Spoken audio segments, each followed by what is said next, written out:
son brillantes los tiempos de hoy. Los ideales del mundo son barridos por el confort. Yo estoy mirando el techo blanco. Mi cama es mi monasterio. Estoy buscando un nuevo rumbo que acabe con este tema. Oye, ¿sabes qué? ¿Sabes qué es mejor? Oye, ¿sabes qué? ¿Sabes qué es mejor? No mezclar el hambre con las ganas de comer, no pisar al otro para crecer, no tener cadenas para trabajar, no cambiar de imagen para no cambiar.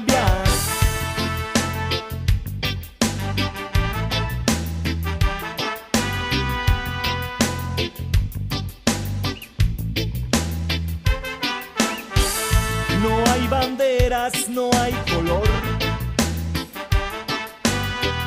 No hay más conciertos de la UNICEF que valgan en el intento. Si cambio yo, cambia el mundo.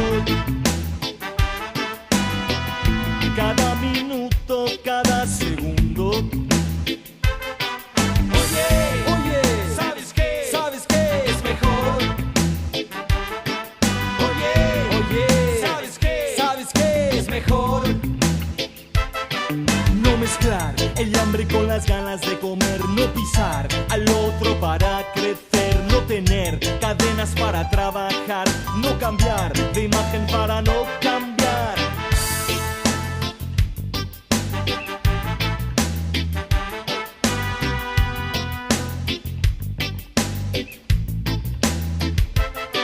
No mezclar el hambre con las ganas de comer, no pisar al otro para crecer, no tener cadenas para trabajar, no cambiar de imagen para no cambiar.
No mezclar el hambre con las ganas de comer, no pisar al otro para crecer, no tener cadenas para trabajar,